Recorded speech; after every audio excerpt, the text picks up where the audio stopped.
भाभी, मुझे कुछ रुपए चाहिए। क्या बात है देवर जी, आज पैसों की जरूरत पड़ी तो आ गई हमारी याद। नहीं भाभी, ऐसा नहीं है। अरे वो कह रहा था मैं। अरे बनी तू जी भैया। कब आया? पैसे मांगने आया है। तुम्हारे पास नोट छापने की मशीन है ना, उसमें से नोट छाप के इसको दे दो। अरे ये तो यहीं पे खड़ा है, उसके सामने तो मुझसे मत बोलो। हाँ तो सुनाने के लिए ही बोल रही हूँ। जब पैसे की जरूरत होती है तो आ ही जाती है अपने भाई की याद। ऐसी बात नहीं है भाभी। तो फिर कैसी बात है?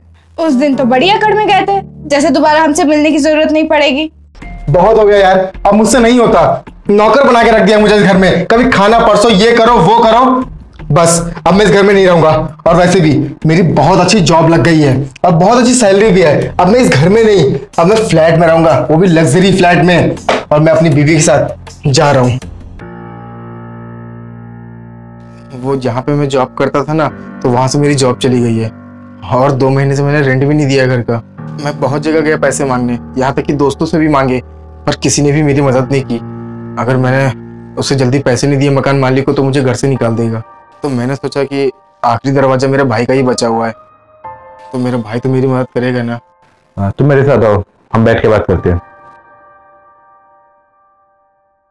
अंशी, जो मैंने तुम्हें कल पैसे दिए थे रखने के लिए, वो ले आओ जाके। और बताओ, बीवी कैसी है तुम्हारी? सब ठीक है भैया, और वो भी बहुत अच्छी है। मैंने बोला था मानसी को यहाँ आने के लिए, पर उसने मना कर दिया।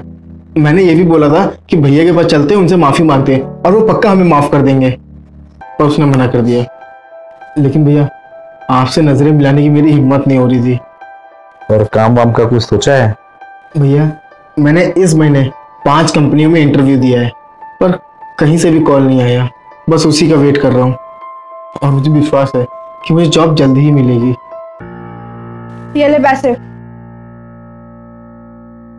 और इन्हें अपने पैसे मत समझना, उधार है, ब्याज समेत वापस कर देना। अरे ये क्या बोली अंशी तुम? पैसे दे दिए वही काफी नहीं है? ये मेरा छोटा भाई है और माँ बाप के जाने के बाद इसकी देखरेख अगर हम नहीं करेंगे तो कौन करेगा? आज अगर उसे पैसे की जरूरत है तो ये हमसे ही मांगेंगे ना, हम तो इसके भाई है ना। अरे यार, पढ़ा लिखा दिया, इतना बड़ा कर दिया, शादी करवा दी, अब ये खुद इतना काबिल है कि अपना और अपने परिवार का पेट पाल सकता है। क्या इसके आने वाले बच्चों का पेट भी तुम ही पालोगे क्या? मैं आपके ये पैसे वापस कर दूंगा। वैसे भी आप दोनों ने बहुत कुछ किया है मेरे लिए, और एहसान तो बहुत बड़ा है आप दोनों का मुझ पर। और अब से मैं आपका एहसान नहीं लूंगा। मैं कुछ भी करूंगा, मेहनत करूंगा, पैसे कमाऊंगा, नौकरी ढूंढूंगा, और मैं आपके ये पैसे वापस कर दूंगा। और हो सकता है कि मैं आपके पैसे एक साथ वापस ना कर पाऊं, लेकिन थोड़े थोड़े कर कर सूद समेत पैसे वापस कर दूंगा। ठीक है भैया, चलता हूँ भाभी। ये बताओ, तुमने उससे पैसे वापस करने के लिए क्यों बोला? मैंने खाली बोला है, मैं उससे पैसे वापस लूंगी नहीं। मतलब ये, अगर मैं उस पर प्रेशर ना बनाती पैसे वापस करने का, तो वो अपनी जिम्मेदारी को कभी समझ ही ना पाता। कब तक हम दोनों उसकी मदद करते रहेंगे? उसे भी तो अपनी जिम्मेदारियां निभानी आनी चाहिए। आज जब खाली वो दोनों है तब वो जिम्मेदारी नहीं उठा पा रहा है, तो कल को जब उनके बच्चे होंगे तो कैसे उठाएगा?